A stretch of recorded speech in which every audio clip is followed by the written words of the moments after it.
Entre 1991 y 2001 ocurrió uno de los más grandes conflictos de la era moderna. Serbios, croatas, eslovenos y bosnios llevaron a cabo las sangrientas guerras yugoslavas, que dieron como resultado la disolución de la nación conocida como Yugoslavia y dio nacimiento a los nuevos estados balcánicos, o sea, Serbia, Bosnia y Herzegovina, Croacia, Eslovenia, entre otros. En este mismo periodo de tiempo, los países latinoamericanos estaban saliendo de la Guerra Fría. Muchos de ellos estaban dando por terminados conflictos internos, dictaduras militares, entre otros.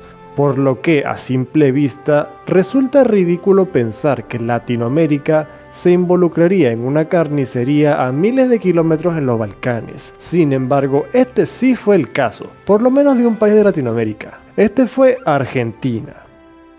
En el caso de Yugoslavia, los Estados Unidos querían que este conflicto terminara lo más rápido posible con una victoria croata, para así garantizar la disolución de Yugoslavia y la derrota de Serbia, quien era un aliado de Rusia, el histórico rival estadounidense. Mientras tanto, la Argentina estaba saliendo de una época de dictaduras militares y golpes de Estado, por lo que el Estado argentino, ahora civil y democrático, se quería asegurar de aniquilar de una vez por todas el nacionalismo del ejército argentino, aunque ya debilitado, todavía seguía existiendo. Gracias a esto, el gobierno argentino se embarcó en un proyecto para desarmar a sus fuerzas armadas. En este canal ya hay un video sobre el desarme argentino. Todo esto hizo que se dieran las condiciones adecuadas para que, entre 1991 y 1995, Argentina, bajo petición de los Estados Unidos, le vendiera de manera ilegal parte de su arsenal a Croacia.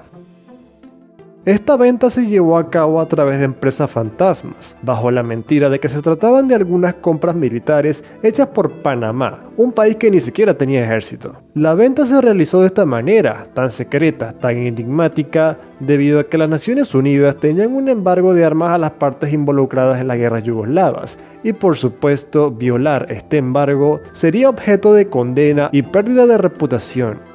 Croacia recibió miles y miles de granadas, fusiles, cascos, pistolas, munición y demás suministros militares argentinos que repusieron mucha de la capacidad de combate del ejército croata y fue clave en su victoria en esta guerra. Incluso hoy en día, Croacia sigue manteniendo mucho del armamento argentino en servicio.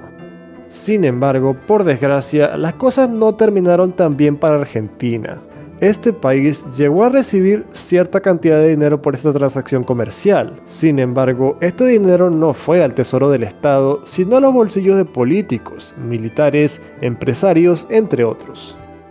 Nadie sabía por qué, de repente, parte del arsenal argentino desapareció, y por qué, justo al mismo tiempo, un ejército a miles de kilómetros comenzó a utilizar armamento argentino de la nada. Pero rápidamente, la situación se hizo muy evidente. Cuando esta venta salió a la luz, resultó en un escándalo para el gobierno argentino presidido por Carlos Menem, quien recibió críticas por parte de prácticamente todos los bandos de la política argentina. Muchos lo acusaron de corrupto, cómplice de los atroces crímenes de guerra de Yugoslavia y responsable del desarme argentino. Este fue un caso que lo persiguió prácticamente por el resto de su vida. También es importante mencionar que alrededor de 900 soldados argentinos participaron directamente en el teatro de operaciones de Croacia y Bosnia a través de una misión de la paz de los cascos azules de las Naciones Unidas. Si el video te gustó, por favor, dale like y suscríbete, comparte este video con tus amigos y hasta la próxima.